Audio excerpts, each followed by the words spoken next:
C'est dimanche, mesdames et messieurs, je sais que chaque dimanche, vous êtes là pour la rétrospective de la semaine, notre messe dominicale. Aujourd'hui, je reçois le président de la Ligue de jeunes de la CCU, communicateur de la majorité présidentielle, et avec Thierry Monsenepo, nous allons en tout cas débattre des temps forts de l'actualité de cette semaine et parler, en tout cas, donner le point de vue de son parti sur plusieurs sujets d'actualité. Très heureuse de vous recevoir, Thierry Monsenepo. Merci pour votre invitation. La toute première question, vous êtes président de la Ligue de jeunes, mais moi j'ai suivi, nous sommes sur Congo Web, nous n'avons pas à nous voiler la face. Brandon Midagou nous a dit clairement que la Ligue de jeunes doit disparaître. Les ligues de jeunes doivent disparaître des partis parce que les jeunes servent de marchepied aux vieux, permettez l'expression, et que quand il s'agit par exemple de donner les listes électorales, les jeunes ne se retrouvent pas, et les jeunes doivent aujourd'hui créer leur propre parti pour ressouffler, pour donner un souffle nouveau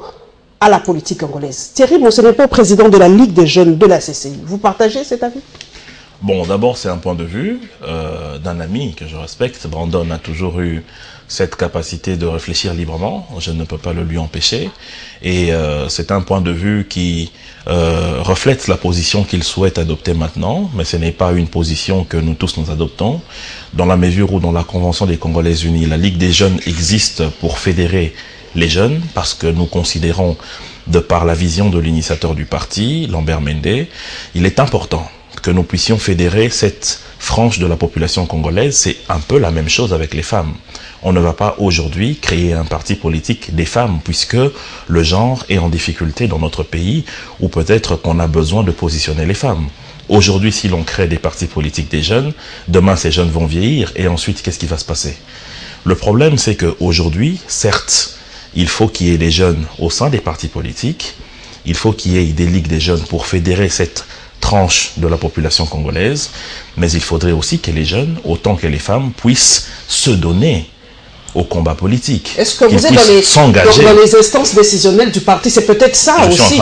Est-ce que vous prenez les décisions au sein de la CCU? Les jeunes doivent participer dans tout ce qui se passe au sein d'un parti politique et non de se contenter d'être des marchepieds comme M. Brandon le dit.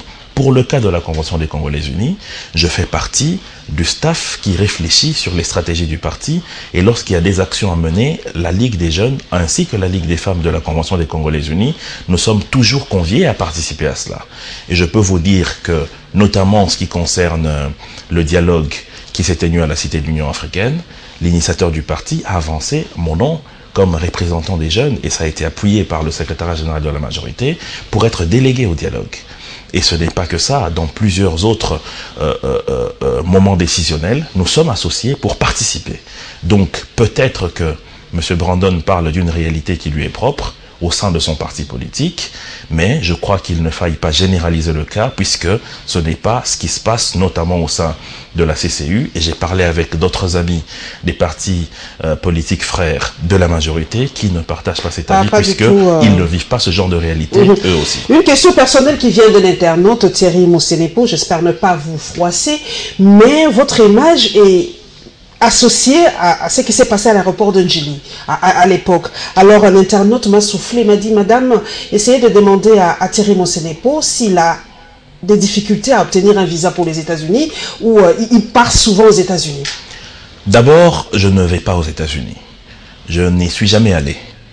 Et je n'ai pas non plus envie d'y aller maintenant, puisque en tant que d'abord homme d'affaires, la plupart du matériel que j'utilise pour les sociétés que j'ai l'opportunité de diriger, je peux les obtenir en Afrique du Sud ou à Dubaï.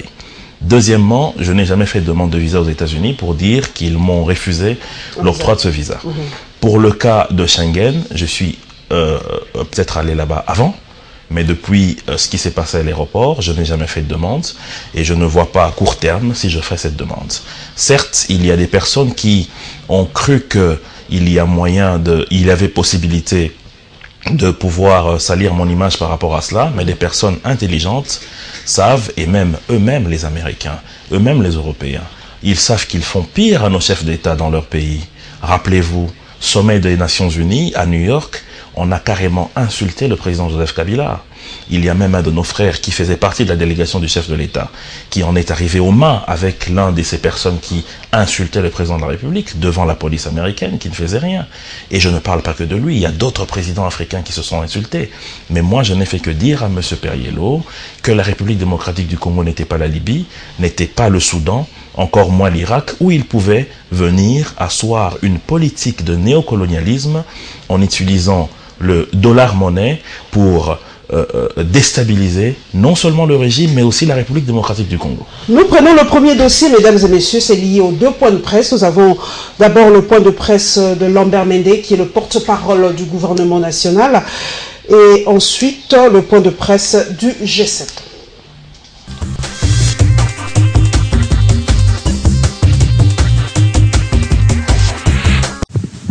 La présentation de ce livre blanc s'est déroulée simultanément à Kinshasa et à Genève.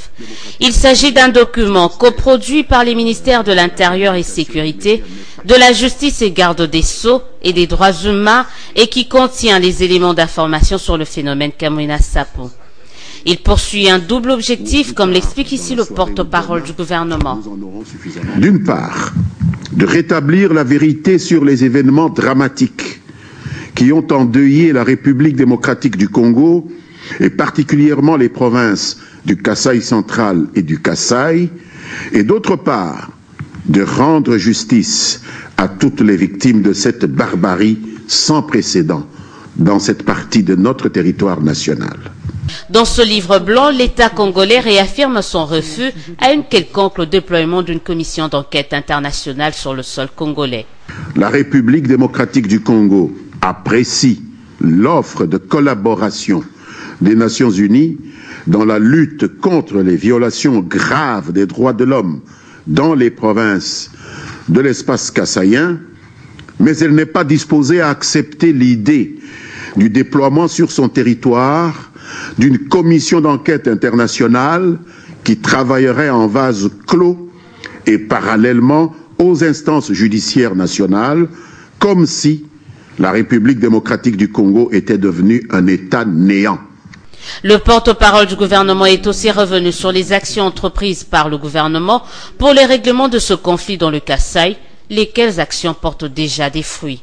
Pour Lambert Mende, le livre blanc présenté ce jour est une preuve que les autorités congolaises remplissent pleinement leur mission régalienne en faveur du rétablissement de la sécurité dans les Kasaï et s'assure que la justice sera rendue à toutes les victimes. Après plusieurs mois de silence, le G7 revient à la charge. Cette plateforme va dans un premier temps fustiger la détérioration de la situation politique, économique, sociale et sécuritaire au pays. Cela va de l'insécurité dans l'Est et dans le centre du pays, en passant par la série d'évasions des prisonniers, sans compter la dépréciation du franc congolais. Ensuite, cette structure, membre du Rassemblement, va présenter ses grandes orientations pour faire sortir le pays de la crise. Et cela passe, selon le G7, par les élections et l'application intégrale de l'accord signé le 31 décembre 2016. Pour le G7, l'accord de la Saint-Sylvestre demeure le seul cadre idéal et consensuel pour la tenue de telles élections grâce aux dispositifs normatifs institutionnels cohérents convenus par toutes les parties prenantes. S'agissant du SINSA, le G7 se dit non concerné et pas intéressé. Pareil pour un autre dialogue. Le G7 n'acceptera pas un troisième dialogue car il n'y a plus rien à négocier. Quant à la problématique liée à la double nationalité de Moïse Katumbi, le G7 affirme qu'il n'en est rien. Katumbi n'a pas une double nationalité. Et nous le prouverons. Katumbi est congolais. Il est même plus congolais que beaucoup d'autres que nous connaissons.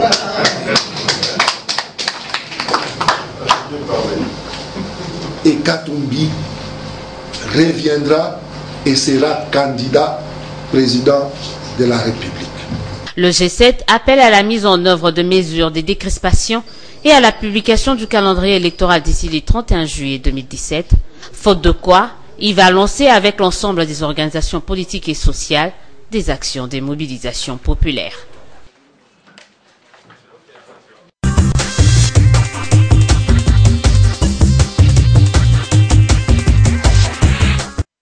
Merci à toi, Élisée Odia. Thierry Monsenepo, nous avons suivi le porte-parole du gouvernement. Pas question d'une commission d'enquête en République démocratique du Congo par rapport à la situation au Kasaï. Mais il y a quand même...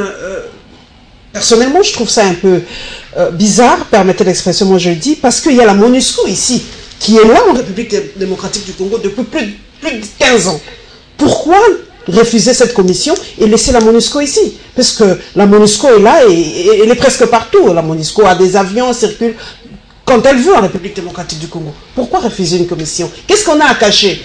Bon, je crois qu'il n'y a pas de parallélisme dans la mesure où la MONUSCO est ici par le bon vouloir du gouvernement congolais. Rappelez-vous que la demande a été faite au Conseil de sécurité des Nations Unies en 1999. Donc, la MONUSCO est ici en appui aux institutions de la RDC pour pouvoir asseoir l'autorité de l'État après la vague des guerres que nous avons connues. Et la MONUSCO ne travaille pas en lieu et place de l'armée congolaise. Rappelez-vous que c'est grâce à l'opération Pomme Orange, menée par le président de la République lui-même, que nous avons réussi, avec l'appui de la brigade spéciale des Nations Unies de la MONUSCO donc, à mettre hors d'état de nuire le M23. Mais cette fois, qu'est-ce qui a été proposé? Carrément, une mission d'enquête qui viendrait en lieu et place des magistrats congolais, qui selon le ministre d'État de la Justice sont aujourd'hui à plus de 3500 en République démocratique du Congo, et pour les militaires, près de 800 magistrats militaires. Et que cette mission va se faire en dehors des instances judiciaires de la RDC. Cela est inacceptable. On ne voulait pas travailler en collaboration avec la République démocratique du Congo. Justement, c'est une collaboration que nous avons souhaitée, pas une tutelle. Mais quand on dit commission d'enquête internationale, donc c'est comme les entreprises qui demandent par exemple qu'on fasse un audit international indépendant. Non, l'audit externe, voilà, quelque chose comme ça. On a peut-être besoin d'un œil étranger pour ne pas se sentir on n'est pas trop concerné dans cette on n'est pas en déficit pour que l'on ait besoin d'une expertise d'un œil étranger.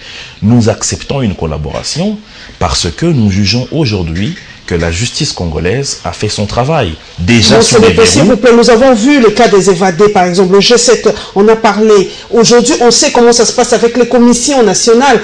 On est à l'Assemblée nationale. Quand on crée une commission, c'est qu'on veut enterrer une question. Il y a plusieurs questions, il y a plusieurs commissions qui sont là, qui travaillent, qu'on n'a jamais, en tout cas, dit...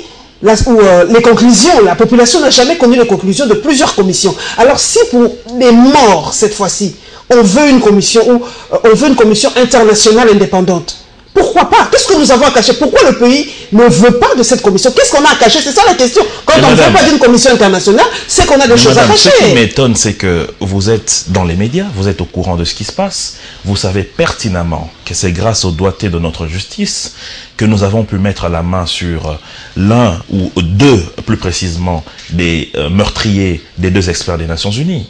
C'est grâce à notre justice que nous avons mis hors d'état de nuire une bonne partie des dirigeants de ce groupement terroriste qui utilise le label Kamwina Sampu. Vous parlez des commissions au niveau de l'Assemblée nationale.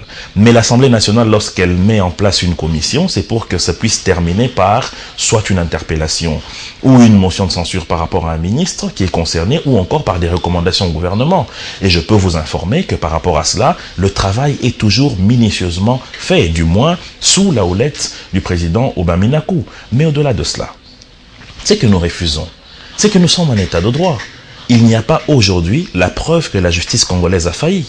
Je vous donne un exemple. S'il vous plaît, s'il vous plaît. Je vous donne un exemple simple. S'il vous plaît, madame. Pour le cas de la commune de Nganza, dans le Kananga, il y a la MONUSCO qui a clairement dit qu'il y avait 4 fosses communes.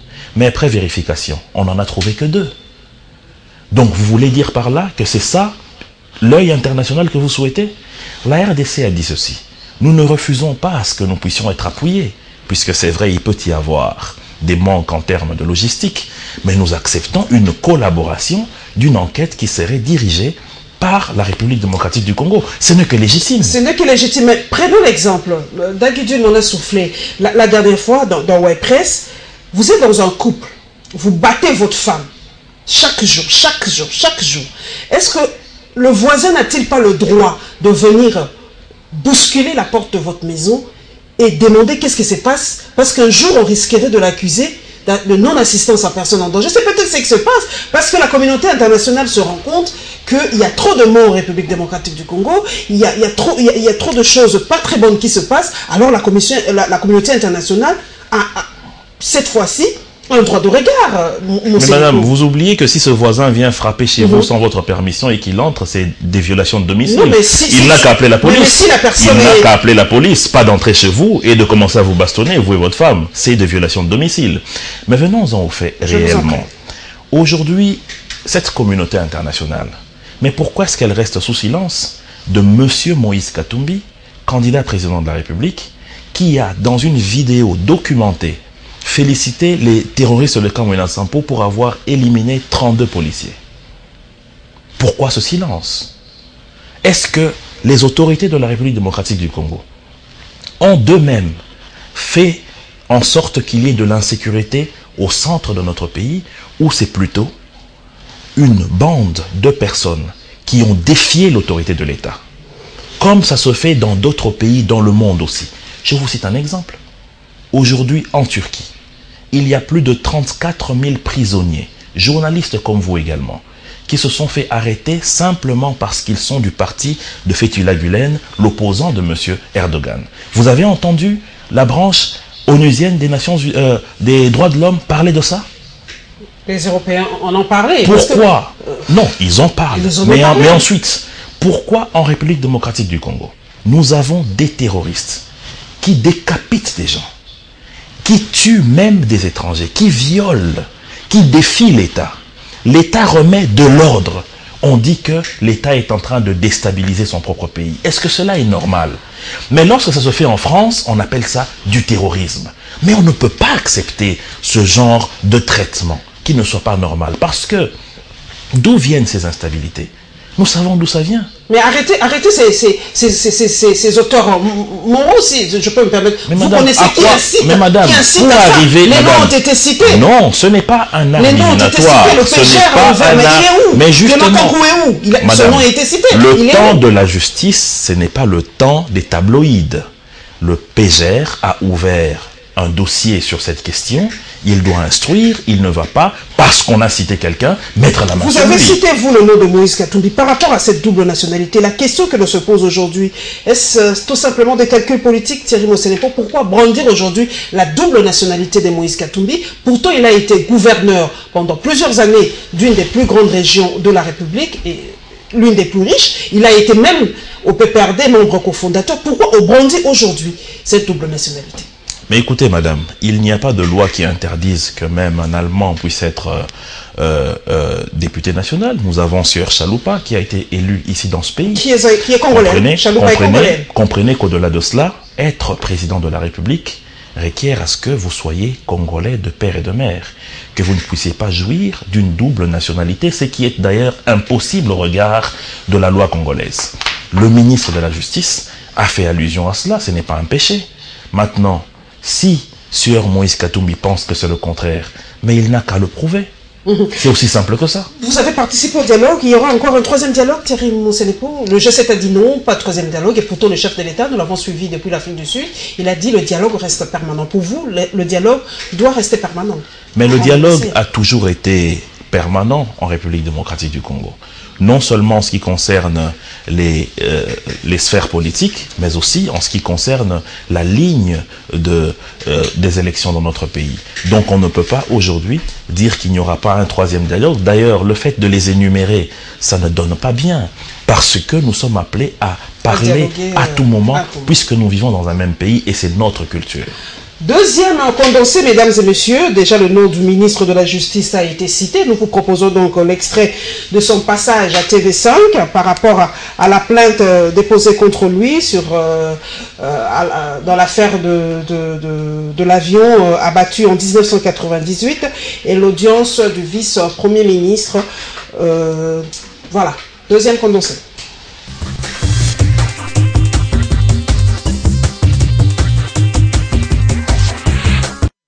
De retour à Kinshasa, après une tournée dans le Kasaï et le Kasaï central, le Conseil spécial du secrétaire général des Nations Unies en matière de prévention du génocide sera reçu en audience par le vice-premier ministre, ministre de l'Intérieur et Sécurité. Adama Dieng, qui a eu les entretiens avec les autorités provinciales mais aussi la société civile, est resté à l'écoute des victimes. Ces échanges lui ont permis de cerner l'apport du patron de l'Intérieur dans le processus de pacification de cette partie du pays. Tout d'abord, je tenais à féliciter le ministre pour les mesures qu'il a prises pour remettre les morceaux cassés, si je puis dire, au sein de la famille régnante de Kwanana Passou.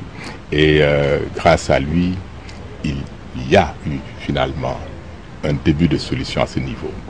Et malheureusement, ce qui s'est passé dans le Kasaï, ce qui s'est passé dans le Kasaï central, dans ces provinces, préoccupe énormément mon bureau, qui est chargé de la prévention.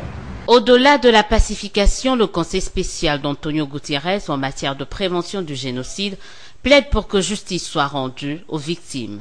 J'ai beaucoup insisté pour que justice soit faite et que toutes ces familles qui ont perdu des siens puissent enfin dire justice a été faite.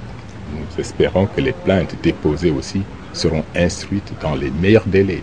Et mon bureau s'attellera, avec l'appui des collègues ici même, à soutenir les efforts de l'auditorat militaire, un auditorat dont j'ai salué les résultats en matière de lutte contre les violences sexuelles.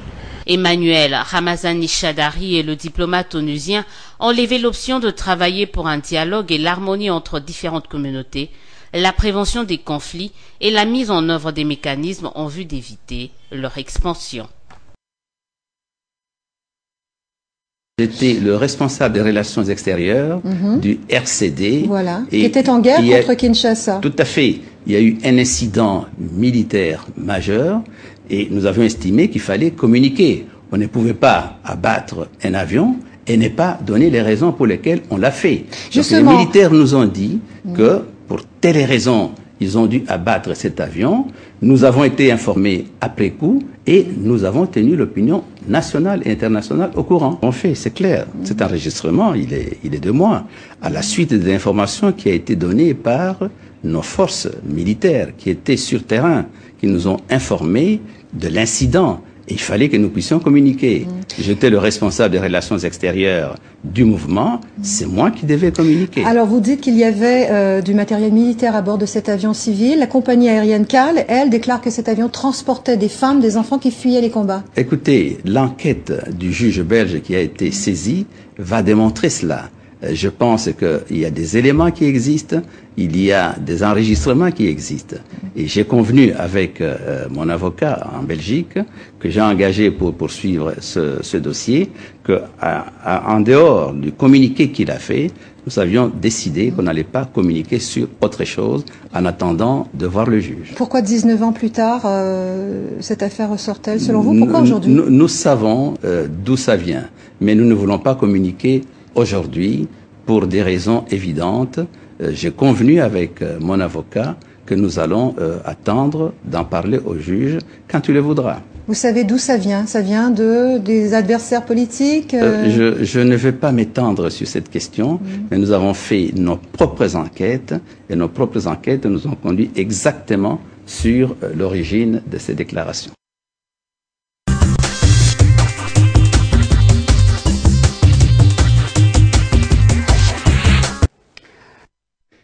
Voilà, nous avons suivi le ministre de la Justice. Là, il passait à TV5 en France et nous avons ouï dire, selon les réseaux sociaux, qu'il serait déjà de retour à Kinshasa. Il a pris un vol d'Air France à partir de Paris, à Roissy. Donc l'information reste à vérifier et Congo Web en tout cas ira pour voir si le ministre de la Justice est bel et bien à Kinshasa. Donc vous l'avez suivi Thierry Mosenepo, c'était un incident majeur, il tenait à le dire à l'opinion internationale et nationale à l'époque en 1998, mais selon les dirigeants de CAL, dans l'avion, il n'y avait pas que des militaires ou l'armement, il y avait des femmes et des enfants. Est-ce que vous, en tant que journaliste, je sais que vous étiez à un moment journaliste d'investigation, est-ce que vous savez qu'à l'époque, CAL avait des avions qui partaient de Kinshasa vers Kindu, malgré qu'il y avait des guerres à ces moments-là? Est-ce que vous avez investigué par rapport à ça? Oui, c'est l'information qui a été donnée à l'époque. Mais je crois que pour cette question, nous devons un peu refroidir nos esprits, dans la mesure où toute personne est interpellable devant la justice. Même vous ne pouvez pas interdire à un quidam de porter plainte pour des faits qui vous seraient reprochés. Mais ce n'est pas, puisque l'on vous a accusé, que vous êtes automatiquement coupable de quoi que ce soit. Donc je pense que nous devons tous prendre notre mal en patience et attendre les résultats de cette enquête qui vient d'être ouverte. Je fais encore un parallélisme. C'est vrai que vous n'aimez pas trop les parallélismes, Thierry Mosenepo, mais Jean-Pierre Bemba a été condamné par rapport au fait qu'il est autorité morale. Vous vous rappelez que c'est pas Jean-Pierre Bemba qui était en Centrafrique, qui a violé, qui a pillé, mais il a été condamné à la CPI. Donc, on comprendrait aujourd'hui que Tambo Mamba, qui était chargé des relations extérieures, soit condamné aussi comme autorité, bien que c'est pas lui qui est armé avec le missile et abattu l'avion. Je crois que les statuts de Rome sont un peu clairs là-dessus, c'est-à-dire qu'il y a d'abord les auteurs du crime qui sont directement châtiés par les lois internationales, même les lois de notre pays, mais il y a aussi les auteurs intellectuels qui soit ont laissé faire ou encore n'ont pas sanctionné au moment où les faits se sont produits, leurs éléments militaires ou civils qui ont eu à commettre des crimes. Alors, je pense que les instructions judiciaires vont justement servir à déterminer les responsabilités. En ce moment-là, le juge, sur base des éléments matériels qu'il aura, pourra déterminer si un responsable des relations extérieures avait la possibilité de commander des éléments sur terrain pour l'abattage d'un avion ou il était juste là pour relayer un fait au niveau des médias. Faisons un peu marche arrière dans le temps. Qui était à l'époque les chefs au sein du RCD? À part Tambo Mamba, il y avait qui à l'époque? Il y en avait plusieurs, mais comprenez qu'à l'époque, je n'étais pas encore journaliste. Je comprends. Mais nous restons là-dedans. Est-ce que pour vous, Tambo Mamba n'est que le bouc émissaire? Est-ce que ce sont j'y reviens. Est-ce que ce ne sont que des combats politiciens dans tout ça? Comment réveiller ça 19 ans plus tard? Pourquoi maintenant? C'est ça la question. Même pour Moïse Katumbi, tout le monde se pose la question, pourquoi maintenant?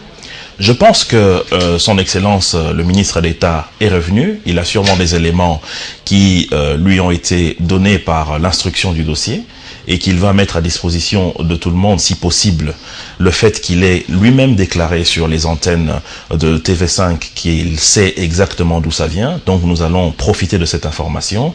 Mais il faut savoir que même dans la justice internationale, l'infraction est individuelle. Vous ne pouvez pas vous répondre d'un crime qui a été commis par votre père.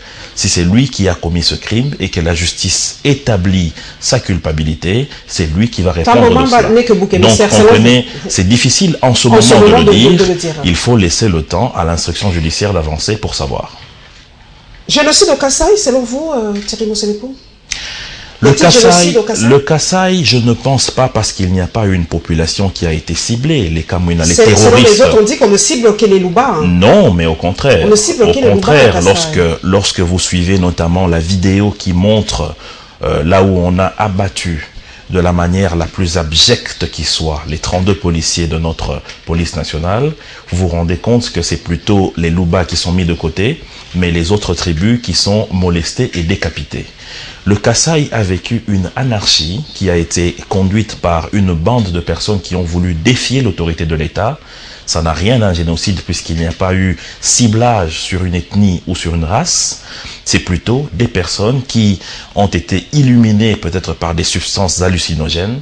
Ils ont cru en des mensonges qui leur ont été tissés par certains politiques peut-être. Et ils se sont permis de défier l'autorité de l'État, malheureusement, en brûlant, en tuant et en décapitant les pauvres innocents citoyennes et citoyens du Kasaï. Mais Dieu merci, la police et l'armée congolaise ont réussi à éteindre ce feu et continuent à le faire jusqu'à présent. Nous revenons par rapport à Cal, à l'époque en 1998, avant de passer au troisième sujet, c'est Ndoundou qui était PDG de Cal. Peut-être qu'à travers Ndoundou, on saura aussi, avec le manifeste de l'avion, qui était dans l'avion, s'il n'y avait que des femmes et enfants, où il y avait l'armement militaire. Je crois que Ndoundou doit être écouté aussi par rapport à ce dossier. J'espère que le juge vous écoute. Nous prenons le troisième sujet, c'est la SENCO, et bien voilà, nous y allons. La SENCO a lancé un message. Nous allons avoir plus de détails dans ce condensé et le lancement de la campagne de sensibilisation. Nous revenons encore à l'accord du 31 décembre.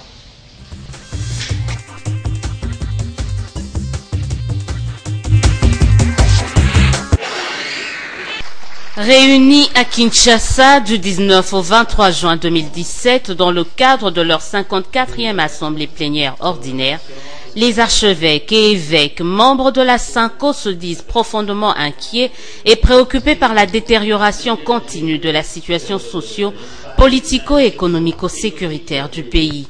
Pour les prélats, cela ne fait aucun doute, le pays va très mal et la solution à cette crise, c'est la mise en œuvre intégrale de l'accord de la Saint-Sylvestre. Par manque de volonté politique, la mise en œuvre intégrale de cet accord est insignifiante. Au mépris de la souffrance de la population, les acteurs politiques multiplient des stratégies pour le vider de son contenu, hypothéquant ainsi la tenue d'élections libres, démocratiques et apaisées. Apparemment, pour les évêques, ce qui a été fait jusque-là ne contribue pas à la cohésion nationale. L'Église invite ainsi la population à se mettre debout, à s'impliquer afin de prendre son destin en main, de peur d'hypothéquer pour longtemps encore l'avenir de la nation. Nous vous le demandons instamment. Il ne faut céder ni à la peur ni au fatalisme. Une minorité de concitoyens a décidé de prendre en otage la vie des millions de Congolais. C'est inacceptable. Nous devons prendre en main notre destin commun. C'est le moment historique d'être des ambassadeurs du Christ dans l'espace public au cœur du monde et d'avoir une présence active et courageuse dans le monde de la politique. La SENCO appelle à l'appropriation des lois qui réglementent le vivre ensemble des Congolais, notamment l'accord cadre de la Saint-Sylvestre présenté par elle comme l'unique feuille de route solidement fondée sur la Constitution et dont il faut exiger le respect et la mise en application intégrale par les signataires. Ces agents dits de paix reçoivent des mains du président de la SENCO, Marcel Outembi, un échantillon de la documentation devant servir à la sensibilisation de l'accord du 31 décembre 2016 et les manifestations pacifiques. Il s'agit d'une bande dessinée et d'un spot retraçant les grands axes des acquis de l'accord de la Saint-Sylvestre qui doivent être connus de tous. Mesdames et messieurs les agents de paix, votre mission est d'apporter cet accord auprès de toutes les femmes, de tous les hommes, tous les jeunes Congolais, où qu'ils soient. La mission qui vous est confiée est lourde, mais aussi noble. Cette initiative cadre avec la mission d'éducation civique et électorale de la SENCO. L'Église ne cache pas ses inquiétudes face aux tentatives de rupture du pacte républicain signé à Sainte City. C'est pour cette raison que la situation sociopolitique que nous traversons actuellement doit nous interpeller car elle marque un grand recul pour notre jeune démocratie. Elle est de nature à briser les pactes républicains conclus à Sun City et risque de plonger notre pays dans un nouveau cycle de violence et d'instabilité. C'est pourquoi, fidèle à sa mission prophétique, la Cinco a offert ses beaux offices à la classe politique afin d'aider le pays à sortir de la crise provoquée par la non-organisation des élections dans les délais constitutionnels. Cette campagne de sensibilisation sur l'accord de la Saint-Sylvestre et les manifestations pacifiques bénéficie de l'appui technique de l'Union européenne.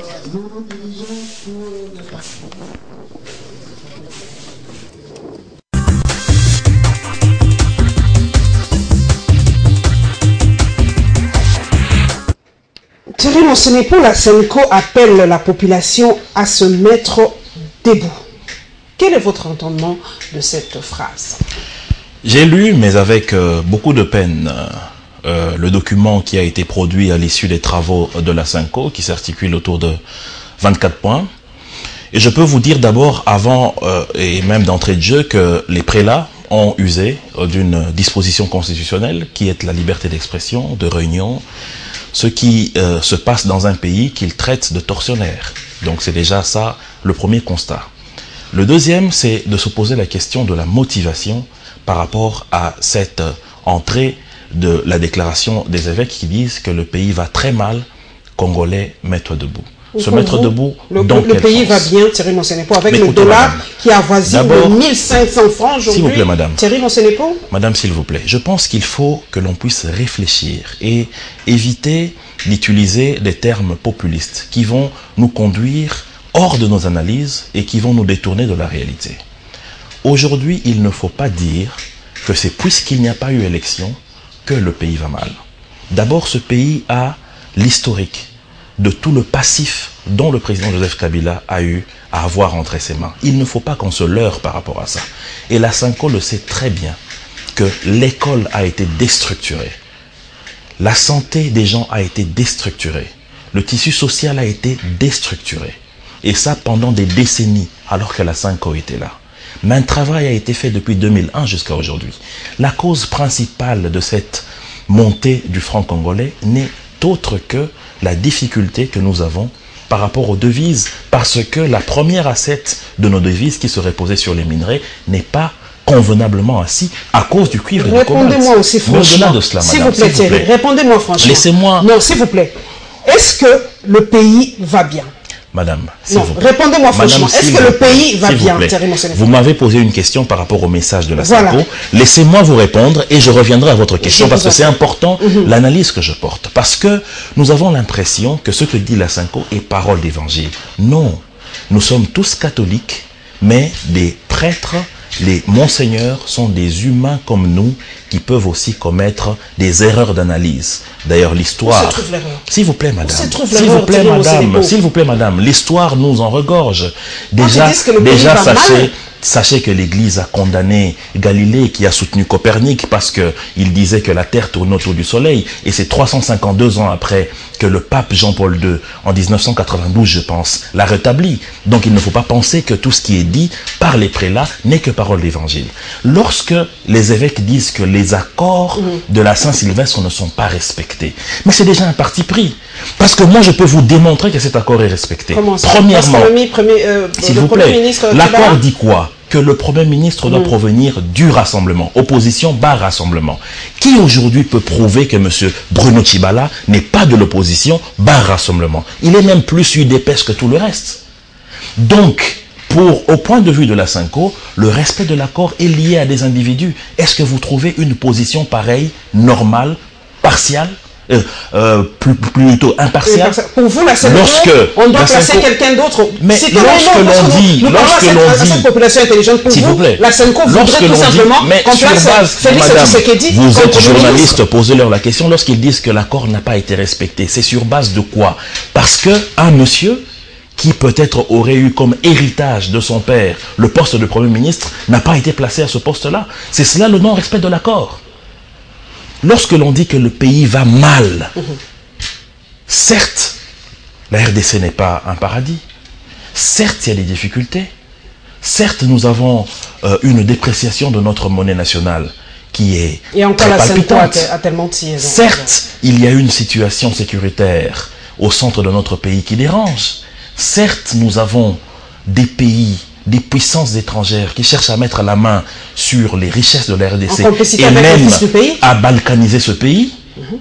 En complicité avec Mais est-ce que vous avez entendu la Senko piper un mot sur ça? Sur tous ces impérialistes et ces néocolonialistes qui veulent remettre le grappin sur la République démocratique du Congo? Vous les avez entendus piper un mot sur ça? Vous les avez entendus piper un mot en condamnation de tous ceux qui soutiennent aujourd'hui les terroristes de Kamwina Sampo? Vidéo documentée à l'appui? Vous les avez entendus? C'est cela qui fait mal. Je voudrais bien voir le lien de cette vidéo de Moïse Katumbi. Pas de problème, je vais vous l'envoyer. J'ai jamais vu. Vous imaginez aujourd'hui que l'on puisse dire que tout ne va pas bien, on rejette ce qui est en train de faire comme, ce qui est fait comme effort, notamment l'enrôlement des électeurs, sur fonds propres du gouvernement malgré la situation économique morose. À quoi rime un tel appel si ce n'est à la division et à la haine? Est-ce que Dieu peut demander aux gens de diviser les autres, d'appeler à la haine, d'appeler à la destruction de l'État? C'est ce qu'a dit la Senko. Là, c'est votre compréhension. Mais lorsque vous dites que la Senko, pour elle, l'accord n'a pas été respecté, laissez-moi aussi penser librement qu'il y a un problème en termes de message qui est véhiculé dans ce document. La Senko doit se taire. La Senko doit se taire. Madame, s'il vous plaît. La Senko doit se taire. On ne peut pas accepter qu'il y ait un seul Congolais qui puisse se taire. Mais l'on voudrait que lorsqu'on se dit prince de l'Église, être réellement au milieu du village, être réellement porteur de paix, porteur d'amour, comme le Christ nous l'a enseigné, comme le pape François nous l'enseigne chaque jour. Mais lorsque déjà, dans le document qui sort d'une réunion des prélats, on prend part à quelqu'un ou à des individus, est-ce que cela est normal? Franchement, qui est derrière la Senko selon vous alors? Madame, est-ce que je n'ai pas malheureusement des instruments chimiques et biochimiques pour déterminer exactement la motivation? Mais vous avez une idée de qui peut être derrière la Senko? C'est la communauté internationale. Pas du tout. Mais lorsque vous avez Monseigneur Ambongo qui s'est présenté à Genève pour décrire un état déliquescent de la République démocratique du Congo, vous trouvez cela normal? A-t-il menti? Madame, je ne peux pas dire qu'il a menti, mais je peux vous dire qu'il y a beaucoup de contre-vérités. Je viens de vous démontrer quelques-uns, surtout en ce qui concerne l'accord de la Saint-Sylvestre. C'est ce qui fait mal, malheureusement. Voilà, nous on continue, nous rentrons au Kasaï, parce que la situation au Kasaï, en tout cas, fait mal. La situation au Kasaï fait parler beaucoup dans les cercles politiques. Nous allons prendre la réaction de Délice et Sangra par rapport à la situation au Kasaï et la réaction des parlementaires pour le retour de la paix au Kasaï.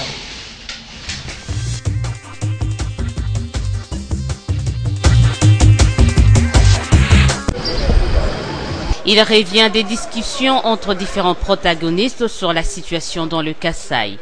De retour à Kinshasa, Délice Sanga donne ici sa compréhension de la résolution du Conseil des Nations Unies sur le droit de l'homme quant à ceux.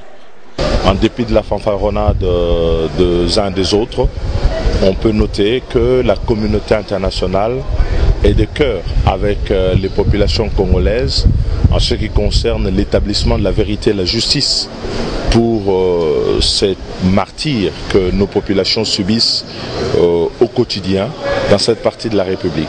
Pas question de parler d'une victoire diplomatique de Kinshasa, mais encore d'une déception pour les partisans d'une mission d'enquête indépendante et internationale. Mais le député national parle plutôt d'une surprise. Nous n'étions pas surpris de voir que notre propre pays est mobilisé contre la transparence sur ce dossier qui, à mon sens, méritait qu'une enquête indépendante puisse établir le fait. En dépit de cela, la formulation du compromis de la résolution pourrait aider, est un pas nécessaire pour aider à établir la vérité. Nous sommes pour que la vérité soit établie, nous sommes favorables à la justice. Donc c'est ça qui est important. Pour l'élu de Luisa, il est ici question d'une affirmation de valeur qui ne peut faire l'objet d'un triomphalisme. Prochaine bataille, militer pour que les autorités congolaises respectent leurs engagements en accordant les facilités aux experts des Nations Unies dans l'accomplissement de leurs tâches afin que soit établie la vérité sur le drame dans l'espace Kasaïa. Ils ont mis de côté leurs tendances et appartenances politiques. Le parlementaire et quelques notables du Grand Kasaï se sont réunis autour d'Esteve Mbikai Mabuluki, fils du terroir, élevé aux fonctions du ministre de l'Enseignement supérieur et universitaire dans le gouvernement Tchibala. La démarche vise à soutenir les efforts du chef de l'État Joseph Kabila pour le retour de la paix au Kasaï. Mbikai a par cette occasion invité le sien à s'impliquer davantage dans cette dynamique en vue de permettre à tous les Kasaïens de s'enrôler et participer aux futures élections. Bon, je préférais organiser cette rencontre avec le député de PES Kasaï, d'abord pour les remercier tous pour le soutien qu'ils m'ont apporté et qu'ils m'apportent, et aussi les encourager à pouvoir continuer à soutenir les leurs qui sont en train de mener peut-être des actions en faveur de la population, mais qui malheureusement par moments ils sont mal compris et puis ils sont combattus. Non, le deuxième point sur lequel on a parlé, pour lequel je les avais invités, c'est de pouvoir nous concerter pour voir comment ramener une paix totale dans l'espace Kasaï, mais surtout aussi pour pouvoir soutenir les efforts entrepris par le chef de l'État pour ramener la paix dans cette région de la République. Au nom des notables du Grand Kasaï, le gouverneur Ngoïka Sandji a loué cette initiative. Il a appelé à la cohésion entre Kasaïens. On s'est tout dit d'une manière fraternelle et ça resserre davantage nos liens.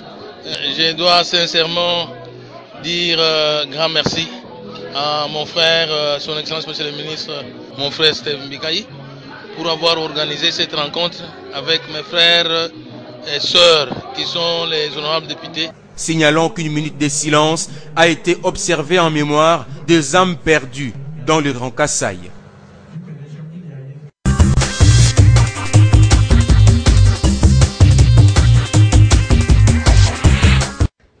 Merci à toi aussi, John Lungila. Alors, Thierry Monsenepo, pour vous, le gouvernement fait trop de triomphalisme.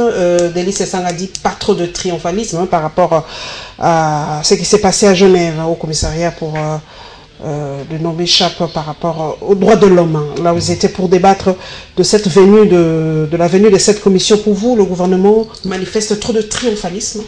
Oui, j'ai suivi le député qui a dit cela, qui a même dit que le gouvernement n'a pas de transparence. Je crois que c'est une manière obtuse de voir les choses. Parce que ce n'est pas puisqu'il n'y a pas le Parlement européen qui surveille les travaux de l'Assemblée nationale congolaise qu'il n'y a pas de transparence dans les lois ou dans le contrôle budgétaire que fait le Parlement congolais. C'est vraiment une façon biaisée de voir les choses. Ça n'a rien à voir. Il n'y a pas de lien entre le fait qu'un gouvernement d'un pays souverain refuse qu'on puisse se substituer à sa justice et demande à ce qu'il y ait une collaboration, ce qui est tout à fait normal, d'avec le fait qu'il n'y ait pas de transparence. Il n'y a pas de triomphalisme quelconque parce que ce qui se passe, c'est la chose la plus raisonnable qui puisse aboutir lorsqu'il y a des analyses autour d'une situation, c'est que nous avons aujourd'hui une situation de terrorisme dans le Kasaï, l'armée a agi, la police a agi, certes il y a eu des débordements de quelques éléments qui ont eu à commettre des actes qui sont répréhensibles par la loi, et je crois que ces militaires et ces policiers sont déjà devant la justice militaire. Mais pour le reste, la République démocratique du Congo a clairement dit que s'il faut une enquête, elle doit être dirigée par les institutions judiciaires de la RDC. Est-ce qu'on facilitera la venue de ces enquêteurs ici à Kinshasa? On le sait déjà, même si vous êtes passé de l'autre côté, Thierry Monsenepo, on sait que déjà que pour Sonia Rolé, on n'a pas renouvelé son accréditation. Est-ce qu'on facilitera la venue de ces experts ici à Kinshasa par rapport à cette situation cassée? Parce qu'on a l'impression qu'il y a une nébuleuse et on ne veut pas découvrir la vérité. Peut-être Delis Essanga, vous avez dit sa réflexion est biaisée, mais peut-être c'est ça, cette peur de ne pas vouloir creuser jusqu'au fond et découvrir cette vérité cachée. Je crois que finalement, de tels propos me choquent chaque jour. Lorsqu'on a l'impression que c'est puisque c'est l'étranger qui le fait, que c'est la vérité qui sort. Mais l'étranger a dit aux Irakiens que Saddam Hussein avait des armes de destruction massive. Est-ce qu'on les a trouvées jusqu'à aujourd'hui? L'étranger a dit que Kadhafi voulait tuer les Libyens. Aujourd'hui, les Libyens qui vivaient mieux que les Français sont en train de vivre pire que les Nigériens, qui sont la dernière nation dans le monde en termes de l'indice de développement humain. Vous voulez dire quoi? Que parce que c'est l'étranger, c'est la vérité? On nous a dit ici que Patrice Emery Lumumba était un communiste à abattre, un dangereux personnage. Mais aujourd'hui, ce n'est pas des universités dans le monde qui portent le nom de Patrice Emery Lumumba. Ne nous ont pas dit ici que Mandela était un terroriste. Mais aujourd'hui, c'est le monde entier qui s'est bousculé pour aller au moment de ses obsèques. C'est écœurant de voir des dignitaires congolais oser dire que parce que ça sera fait par des Congolais, que cela n'aura pas de transparence. Chat échaudé, non? C'est vraiment choquant. C'est chat échaudé, chat échaudé par rapport à quoi? Par rapport à chat échaudé par rapport à quoi? Quel est aujourd'hui en par rapport à Afrique? l'impunité qui sévit à Kinshasa. Aujourd'hui en Afrique, les auteurs de plusieurs crimes ici, que ça soit même économique. Ça c'est vous qui le dites. Allez à la prison, il y a des prisonniers économiques. Aujourd'hui, l'Union africaine avait besoin d'installer une justice pour ce qui s'est passé à Bangui, en République centrafricaine. Le magistrat qu'on a eu à prendre pour diriger ce tribunal spécial pour la Centrafrique est de quelle nationalité? Congolaise. Est-ce qu'on aurait pris parce que nous avons des beaux yeux? Ou parce que réellement la justice congolaise a eu à faire ses preuves? Mais lorsque c'est des étrangers qui félicitent notre justice, nous sommes d'accord. Mais nous-mêmes, nous sommes en train de faire une autoflagellation qui me choque finalement. C'est pour les pays qui ont soutenu la RDC dans ce combat. Beaucoup disent que ce sont des pays qui eux-mêmes ne veulent pas de la démocratie. Chez eux, on a cité quelques pays. Il y a des pays qui violent leur propre constitution, qui ont triple piège dans leur constitution. Et on ne sait pas pourquoi certains pays ont soutenu. Ça n'a rien à voir. Ça n'a rien à voir. Les nations... le club des dictateurs africains qui ont rien à voir. Les nations ont compris l'exposé qui a été donné par la ministre du genre de la RDC, ensuite par les propos du ministre d'État de la RDC sur la situation. Et il faut vraiment être... il faut vraiment être irrationnel pour ne pas pencher du côté de la RDC après l'argumentaire qui a été développé. C'est pas simplement un bloc des Africains, tout simplement pour dire non, on ne veut pas. On ne veut pas de D'abord, il faut savoir une chose, c'est que les Africains aujourd'hui ont adopté l'African Ownership. C'est-à-dire que nous allons dorénavant régler nos problèmes nous-mêmes. Et vous avez constaté que cela a commencé par la nomination du représentant spécial des Nations Unies en RDC, le responsable de la MONUSCO, M. Maman Sidikou, qui est un Africain. Vous avez vu que le dialogue qui a été mené à l'Union africaine a été conduit par M. Edem Kodjo, qui est un Africain. Les Africains commencent à comprendre. Et Dieu merci que finalement, la plupart des problèmes que nous connaissons nous sont imposés par une Europe, il faut se dire la vérité, qui est aujourd'hui en déliquescence. Et je peux vous dire que déjà avec les coupes budgétaires que le président Trump est en train de faire dans l'OTAN et dans d'autres traités signés avec l'Europe, ils vont vraiment se retrouver au bas de carreau et ils vont encore se rabattre sur nous. Donc c'est le moment pour que nous puissions être unis pour dire non à ces ingérences, mais plutôt en une collaboration franche. Par rapport au Kassai, nous avons suivi, Steve Mbikaï s'est entouré de plusieurs dignitaires du Grand Kassai, mais l'impression que ça donne, est-ce que ce problème du Kassai doit être réglé simplement par les Kassaïens eux-mêmes? Non, je pense que la République démocratique du Congo, si depuis 1998 jusqu'à aujourd'hui, nous avons réussi à faire échouer toute tentative de déstabilisation de notre pays par les armes, c'est parce que les problèmes qui surgissent à l'Est trouvent aussi des solutions par les populations qui apportent leur soutien à leurs frères et leurs sœurs à l'Ouest. Et ce qui se passe au Kasaï aujourd'hui nous concerne tous. Et je crois que la mobilisation qu'il y a autour de cela, non seulement par le chef de l'État lui-même qui a récemment effectué un voyage là-bas, mais aussi par tous les Congolais, va porter des fruits comme ça a toujours été le cas depuis très longtemps. Le gouverneur Ngoï Kasonji, d'ailleurs, il y a des mauvaises langues qui disent que c'est le gouverneur détaché à Kinshasa. Pourquoi n'est-il pas tout le temps au Kassai? Il est tout le temps ici à Kinshasa et pourtant il doit être chez lui pour essayer de combattre les Kamonassans pour les touristes. Pourquoi il est tout le temps à Kinshasa? Il n'est pas tout le temps à Kinshasa. Kinshasa est le siège des institutions. On ne peut pas empêcher au ministre de l'Intérieur de faire appel à un gouverneur pour des échanges, surtout que le centre du pays aujourd'hui est en train de subir une situation d'insécurité. Donc ce n'est pas anormal que l'on puisse le voir ici pour rencontrer les autorités. En tout cas, une dernière question, je sais que dans les réseaux sociaux, vous y êtes aussi. Vous avez vu l'arrestation de ces artistes à Goma par rapport à leur plaidoyer sur Goma et sur le Kassai. Pour vous, on devait arrêter ces artistes qui ne faisaient qu'exprimer leur soutien à la population du Kassai. Cela donnera peur à d'autres artistes de s'exprimer par rapport au Kassai. Pour vous, est-ce que vous avez vu cette vidéo? Est-ce que ces artistes étaient-ils allés trop loin par rapport à leur plaidoyer? Bon, madame, je pense que la situation est telle qu'il ne faut pas confondre arrestation et interpellation. Est-ce qu'ils sont aux arrêts? Ils sont aux arrêts. Ils sont déjà ils sont en garde à vue. La prison de Goma. Ils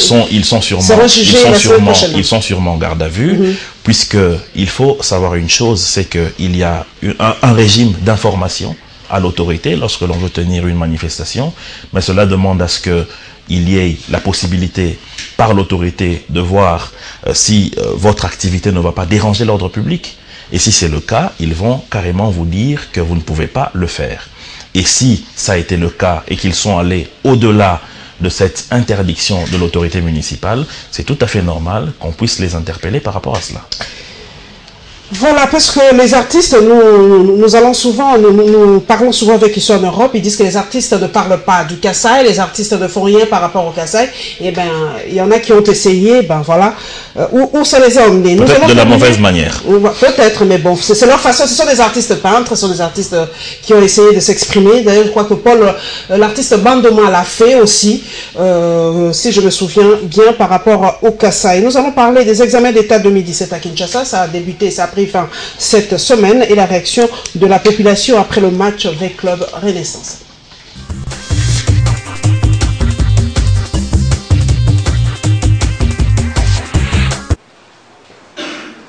Concentrés pour certains, stressés pour d'autres, ces finalistes de l'examen d'État 2016-2017 savent qu'ils jouent gros. La route vers d'autres horizons, du moins sur le plan académique, passe par la réussite à ces épreuves. Un moment crucial, un tournant décisif dans la vie de ces élèves de la 6e année des humanités. Ils peuvent néanmoins compter sur le soutien du gouverneur de la ville, du moins pour ceux de Kinshasa. Les encouragements du premier citoyen de la ville, relayés par son ministre de l'Éducation, c'était ce lundi lors d'une visite d'inspection effectuée par Dominique Oueloli dans quelques centres d'exéta de la capitale. Nous sommes venus encourager les candidats pour qu'ils puissent se concentrer sur le travail qu'ils sont en train de faire, l'examen, parce que c'est une étape importante. C'est ça qui va, n'est-ce pas, décider de la poursuite de leurs études au niveau supérieur et universitaire. Nous leur avons demandé de se concentrer pour qu'ils puissent faire de bons résultats.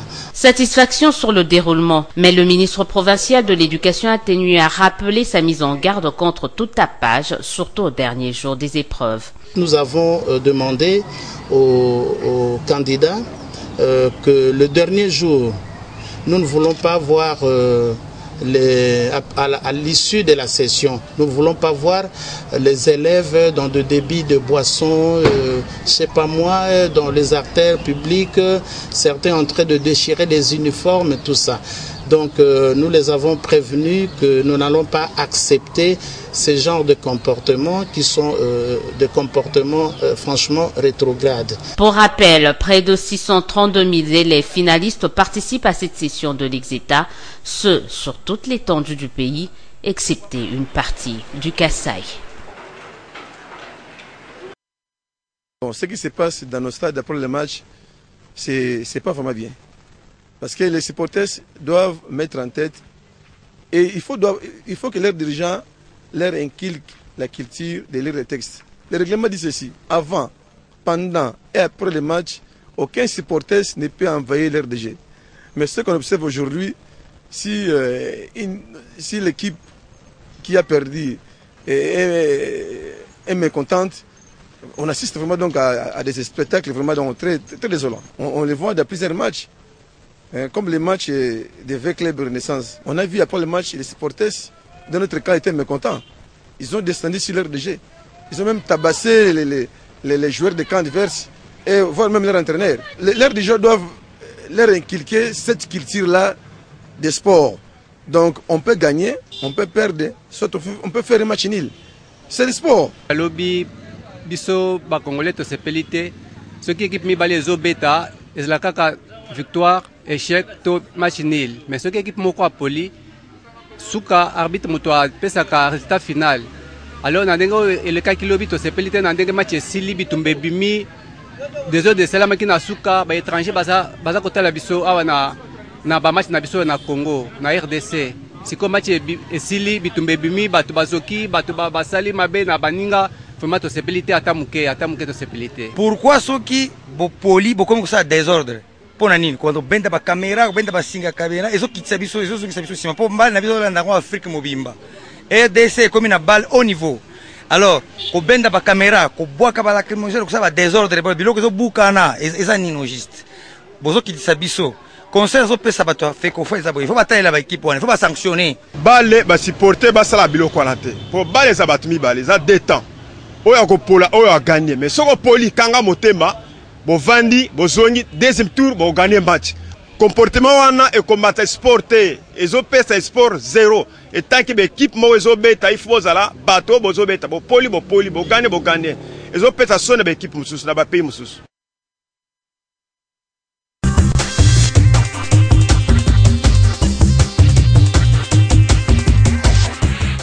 Thierry Monsenepo, je sais que vous êtes un féru du ballon rond. Doit-on sanctionner les deux équipes? Ou quelle équipe doit-on sanctionner? Ou les matchs doivent-ils se jouer en, comment dire, sans spectateurs? Comment pallier à ce genre de situation à chaque fois qu'il y a... c'est difficile. Je crois que les sanctions qui sont prévues pour les équipes dont les supporters ont justement eu à commettre ce genre d'acte permettra que prochainement qu'ils puissent se tenir à carreau. Et je crois qu'il faut une plus grande présence policière dans les stades, surtout lors de tels matchs. Mais c'est vraiment déplorable parce que malheureusement cela est en train de déniveler le sport congolais. Et surtout une équipe comme Renaissance qui était en train de monter, qui se comporte de telle manière, c'est vraiment regrettable puisque l'aire de jeu est sacré. On ne peut pas violer l'aire de jeu et pire, mettre la main et tabasser les joueurs d'une équipe adverse pour la simple raison que vous avez perdu. Cela est inacceptable et je crois que les sanctions sont bienvenues, entre autres des suspensions et des amendes très lourdes que l'équipe... Mais les matchs ne peuvent pas se jouer à huis clos sans supporters. Il y a des matchs, c'est la décision de la fédération. Si il y a une grande dangerosité par rapport à un match, il y a la décision qui peut être prise pour qu'il y ait un match à huis clos. Mais pour le cas d'espèce, comme il y a eu des débordements et malheureusement aussi il y a eu casse et il y a même perte de vies humaines. Alors là, je crois que les conséquences seront très lourdes pour l'équipe. Et là, je crois qu'il y aura des conséquences très lourdes sur cette équipe. Nous revenons aux examens d'État. Thierry Monsenepo, en quelle année avez-vous fait vos examens d'État? Ma mémoire se perd, vous voyez, avec les cheveux blancs, on oublie facilement. Moi, c'était en 1990 au lycée de Kimwenza, mais on a relevé une chose, cette fois-ci, il n'y a pas eu débordement à la fin des examens d'État. Les jeudis, c'était assez calme pour vous. Le général Kanyama a bien fait passer le message. Oui, on dit au tempora au mores, autre temps, autre meurt. Je crois qu'aujourd'hui, les finalistes se comportent d'une manière très différente. C'est vrai qu'à une époque, c'était vraiment la fête parce qu'on se sentait libre de cet uniforme bleu-blanc qui vous restreignait à certains comportements, qui vous empêchait de faire d'autres choses. On a l'impression qu'en quittant cela, finalement, on goûte réellement à cet état d'adulte, à cet âge adulte.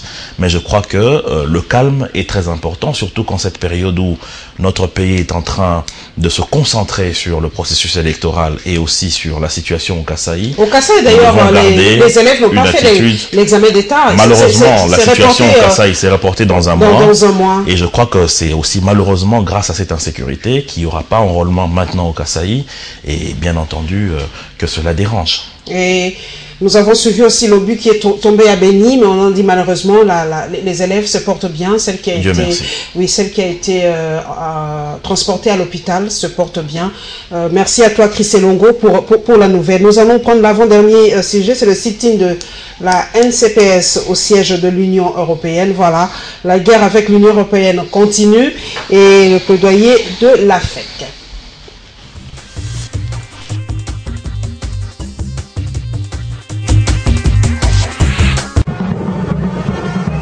Il se réclame nationaliste et à ce titre, ses membres et cadres du Parti travailliste et de l'opposition nationaliste ont pris d'assaut le siège de l'Union européenne. Ils jugent inacceptables les propos tenus par les députés européens, propos qui, selon les partisans du parti cher à Steve Mbikai, traduisent une énième ingérence de l'Union européenne dans les affaires intérieures de la RD Congo. Munidi Kaliko, Bandrol et Bash, les membres de la nouvelle classe politique et sociale, ont dit non à la recolonisation de la RD Congo par l'Europe. Message contenu dans un mémo déposé ces jours. Non, mes chers camarades, vous savez, nous sommes de l'opposition, mais nous sommes nationalistes. C'est le Congo. Ce n'est pas l'affaire individuelle ou de l'opposition ou de la majorité. Cette affaire, c'est pour les Congolais. Nous sommes engagés comme étant Congolais nationalistes et hausser les tons pour ne pas que ces gens-là viennent se gérer dans nos affaires. Ce n'est pas aux Européens de prendre la place ou les devants pour sanctionner les autorités congolaises. Ça ne passe pas. Non, nous préconisons que les affaires du Congo soient traités par les Congolais et non par les Européens. Eux qui soutiennent la coopération au refus catégorique de l'ingérence rappellent au président du Parlement européen la souveraineté de la RD Congo. Ils sont venus plaider pour la cause des opérateurs économiques œuvrant dans le secteur pétrolier. Ce membre de la Fédération des entreprises du Congo constitué en délégation ont échangé avec le ministre d'État, ministre de l'économie nationale. Kimona Bonongue comme Mona Kayoko ont soumis à Joseph Kapika la problématique que rencontrent les pétroliers nationaux. Un mémorandum a été remis au ministre. Je ne voudrais pas entrer en détail pour le moment parce que c'est le ministre d'État qui a reçu ce mémo qui pourra peut-être faire valoir les préoccupations des pétroliers nationaux. Une idée des problèmes se pose au niveau de la corporation, dans l'exploitation, dans leur exploitation, et ils ont demandé le concours du ministre d'État. Mais permettez-moi que je n'entre pas en détail pour le moment. On est très content, on est satisfait. On pense que si le genre de ministre peut être mis à notre disposition, que tout va développer. La même plaidoirie a été aussi menée par le gouverneur de la Chopo, Jean Ilongo Tokole, qui était précis à porter la voix des pétroliers de sa province.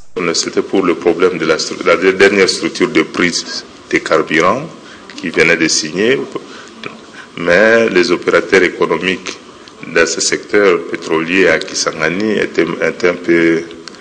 Ils ne se retrouvaient pas dans cette structure de prix parce qu'ils vendent en perte. À Kisangani, je vous informe que le prix des carburants à Kisangani est moins cher qu'à Kinshasa. Mais les opérateurs économiques qui œuvrent dans ce secteur ne se retrouvent pas. Ils ont posé leurs problèmes à mon niveau. Et moi, en étant de passage à Kinshasa, je devais plaider pour leur cause. Dieu merci. L'autorité a accédé à ma requête et à ma demande. Une plaidoirie qui a retenu l'attention du patron de l'économie nationale congolaise, Joseph Kapika, devra recevoir dans les tout prochains jours Jean Ilongo pour mieux approfondir ces dossiers.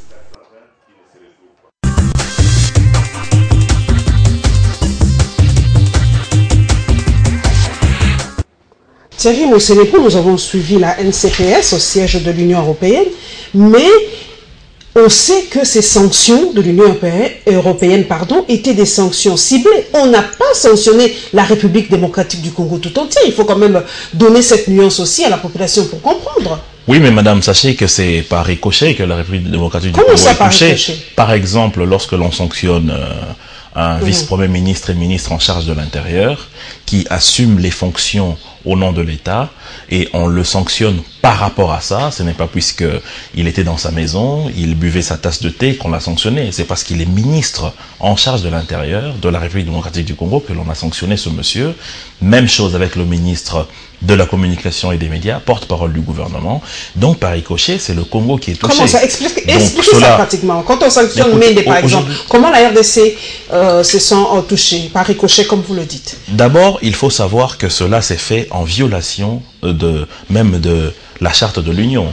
parce que cela s'est fait sans qu'il y ait la contradiction qui est consacrée dans la Charte de l'Union en son article 6. On n'a pas entendu les personnes qui ont été sanctionnées. Ça a été fait de manière unilatérale. Mais ils usent aussi de leur souveraineté, de leur droit de sanctionner qui ils veulent, non? Pourquoi? Bien Pourquoi entendu, pas cette réciprocité? Nous aussi, nous sanctionnons Sonia Rollet sans demander à Sonia Rollet de parler. Sonia Rollet n'a pas été sanctionné. Bon, il n'a pas été sanctionné. La RFI, on lui a demandé de pouvoir se conformer à une loi qui a été publiée depuis le 22 juin 1996 en République démocratique du Congo, qui en son article 61 stipule clairement qu'il y ait d'abord la réciprocité pour un média qui veut s'ouvrir en RDC avec une participation étrangère, et qu'il y ait la participation dans le capital social des Congolais. Pratiquement pour que le Congolais lambda comprenne. Quand on sanctionne Mende par exemple. Le ministre Mende est porte-parole du gouvernement congolais. Le gouvernement congolais ne vit pas en vase clos. Il y a des partenariats qui se passent, notamment en Europe. Je vous donne un exemple. Il y a la RTNC, qui est une entreprise publique qui est sous tutelle administrative du ministre Lambert Mende, qui est en collaboration notamment avec la plateforme Tema, qui reprend le signal de la RTNC et qui diffuse cela dans différents bouquets satellitaires. Il y a des contrats qui sont signés qui regardent d'une part cette société d'État, mais aussi par ricochet l'État congolais. Donc il y a des fois où le ministre est obligé de se rendre pour des réunions concernant les droits de la RTNC au sein de Tema, qui est une plateforme française.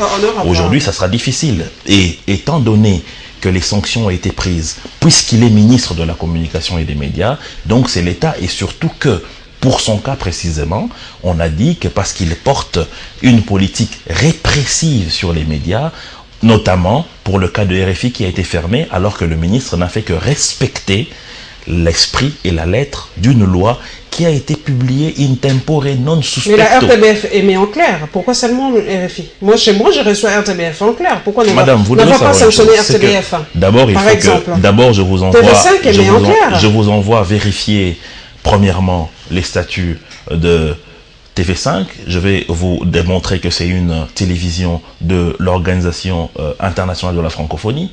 C'est un bien de l'OIF.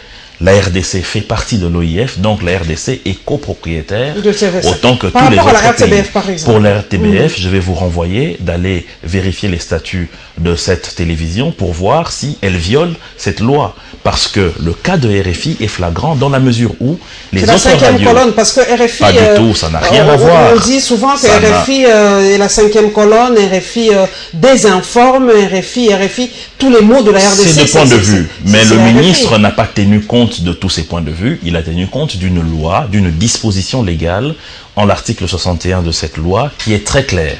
Et les autres radios, telles que la Deutsche Welle, la VOA, BBC, passent par des stations radio de RDC où ils ont des temps d'antenne où ils diffusent leurs informations. Dedans, il y a des informations où on critique le gouvernement congolais, mais le ministre n'a jamais pris une décision pour interdire à ce que ces radios puissent c'est-à-dire casser les contrats avec ces autres radios périphériques. Donc RFI ne doit que se conformer à la loi de la RDC. Nous allons terminer, mesdames et messieurs, par la journée internationale de la musique et le constat de débordement des immondices à Kinshasa.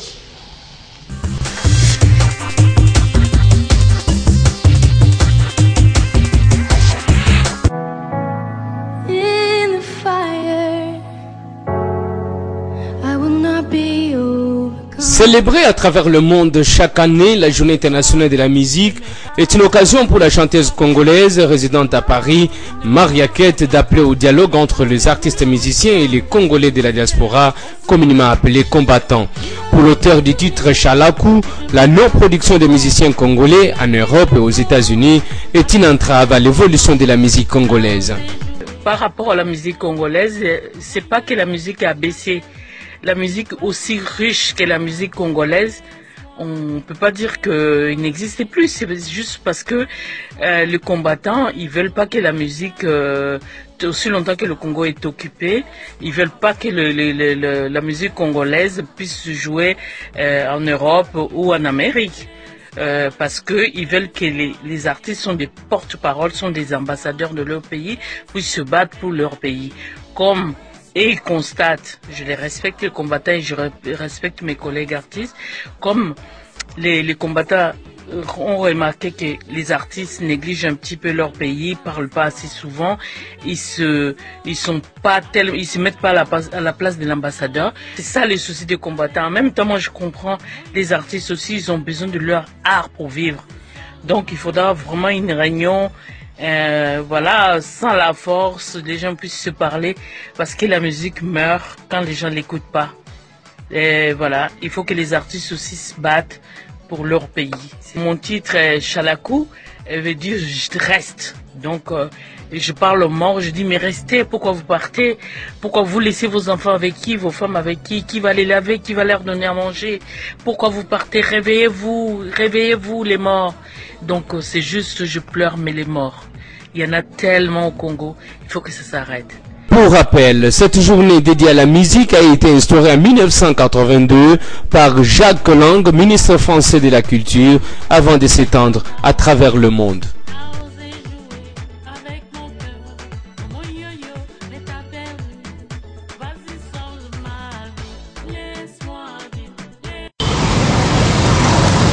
Notre caméra était ce mercredi sur l'avenue Bongolo, tronçon inspecté, Kassavubu, Université.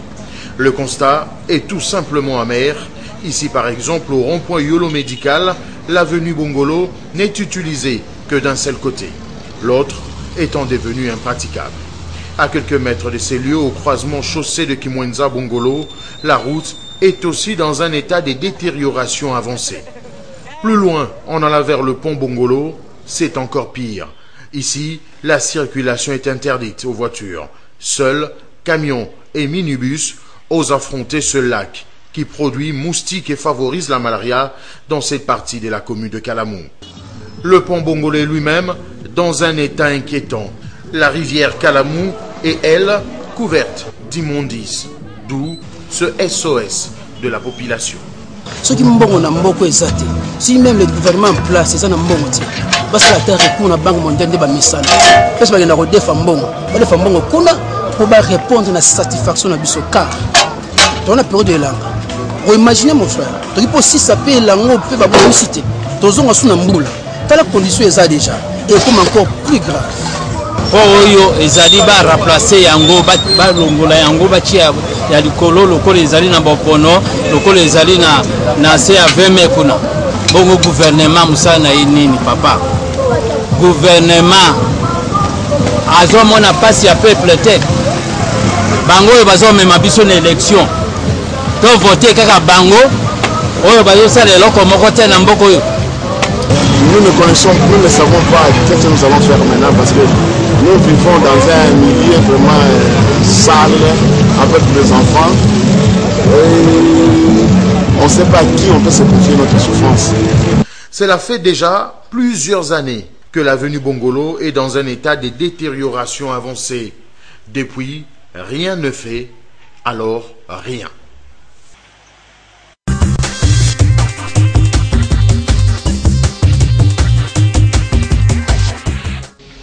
Thierry, le Sénégal, je veux te taquiner un peu. Tu es mon ami aussi. Bon, selon toi, à voir ces images, le Congo va bien. Vous savez, lorsque l'on oublie d'où l'on vient, on a l'impression finalement que tout va mal. Mais si on revient à des années d'avant maintenant, on va très vite se rendre compte que nous avions une ville qui n'avait pratiquement plus de route. Nous avions un boulevard du 30 juin qui ne faisait qu'à peu près 4 bandes d'aller-retour. Le boulevard, il y a un travail. Non, il n'y a pas que ça. Aujourd'hui, il y a à peu près un mois d'ici, j'ai fait Kenge en une journée parce qu'il y a eu une bonne route nationale numéro 1 qui a été reconstruite. Il y a certes encore beaucoup à faire et j'apprécie la décision qui a été prise par la municipalité de réhabiliter certaines voies et ça a commencé par le centre-ville pour s'étendre vers les autres axes tels qu'au rond-point Yolo Médical où il y a très bientôt des travaux qui vont se faire durant cette période. Je vous ai vu réagir un peu négativement. Vous avez suivi ce Kinois qui a dit « demandons de l'aide parce que nous-mêmes, nous ne parvenons pas à trouver des solutions ». Doit-on encore demander de l'aide à la Banque mondiale? C'est de l'ingérence. C'est cette ingérence-là que vous ne voulez pas. D'abord, il y a un distinguo à faire. Une aide n'est pas du tout de l'ingérence, mais il faut savoir qu'il ne faut pas à chaque fois que nous, Congolais, nous puissions croire que la solution se trouve ailleurs. Nous avons nous-mêmes la possibilité de créer la solution par rapport aux problèmes que nous avons. Certes, il y a un sérieux problème de gestion des immondices dans la ville de Kinshasa. Cela est d'abord du fait que la ville a connu un boom démographique extraordinaire à cause principalement de la situation sécuritaire néfaste qui prévaut dans certains coins de la République et après l'arrêt de l'aide de l'Union européenne. Non, par rapport vous à devez savoir une chose, rien n'a fait. Non, pas du tout, parce que le gouvernement a repris de financer l'hôtel de ville après le départ de l'aide de l'Union européenne, et l'hôtel de ville avait repris de faire évacuer après les combien de temps après les campagnes une chose, madame. Les choses ne se passent pas comme à l'époque de Moïse où avec un bâton on peut du rocher sortir de l'eau. Il faut aujourd'hui travailler, réfléchir, surtout lorsque les situations pas prévues arrivent. Vous savez que la guerre au centre de notre pays a produit un déplacement de population d'à peu près 1 million de personnes. Vous pensez que ces personnes vont où directement? Principalement, c'est à Kinshasa. La gestion des immondices de la ville de Kinshasa, c'est lié il faut savoir, par rapport à cette... Mais madame, il faut savoir que les déchets sont produits par une masse d'hommes, une masse d'humains. Et cette masse d'humains, lorsque ce n'est pas quadrillé, lorsque ce n'est pas orienté et préparé par une politique urbaine, cela crée des conséquences. Y a-t-il une politique urbaine de la gestion des immondices? Je pense que les situations brusques qui se sont produites en ce qui concerne un boom démographique en République démocratique du Congo, principalement à Kinshasa, ont fait en sorte que la gestion des immondices a été quelque peu difficile. Mais nous observé que la ville a repris du poil de la bête en essayant d'augmenter le nombre de rotations des immondices vers la décharge qui se trouve à Nsele, et même en ajoutant d'autres véhicules. Mais au-delà de cela, madame, c'est aussi important de dire une chose. C'est que nous-mêmes, les Congolais, nous ne sommes pas très travailleurs. Nous sommes très paresseux et nous sommes amoureux de la saleté. Nous pensons toujours que même pour balayer notre propre rue, il faut que le gouverneur ou que la municipalité vienne le faire à notre place. Où est-ce que nous jetons nos immondices? Des immondices, des fois, qui sont destructibles par nous-mêmes. Nous les jetons dans la rue. Les routes qui s'abîment. Qui crée les failles sur ces routes? J'ai personnellement interpellé plusieurs citoyens, des compatriotes, que j'ai rencontrés en train de piocher sur le macadam, construit par les impôts que vous et moi nous payons, pour faire passer un fil électrique, pour prendre un courant de l'autre côté de l'avenue. Mais après, lorsqu'il y a des pluies et que cette avenue s'abîme, pourtant l'État avait prévu que l'avenue devait faire 3 ans. Qui est responsable finalement? Nous allons terminer par la journée internationale de la musique. Ça se fête. Mais à Kinshasa, cela passe un peu inaperçu. Non, surtout en Europe, vu les refus qu'ont certains compatriotes de laisser jouer les musiciens congolais. Pour vous, est-ce que c'est une façon de faire disparaître la musique congolaise? Ou la musique congolaise, pour vous, garde encore sa force?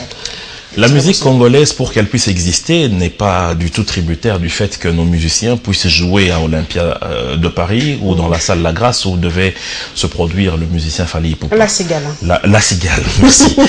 Comprenez par là qu'aujourd'hui, ce que font les combattants, ce n'est que de l'anarchie. C'est de l'anarchie pour quelque chose qui n'a aucun sens.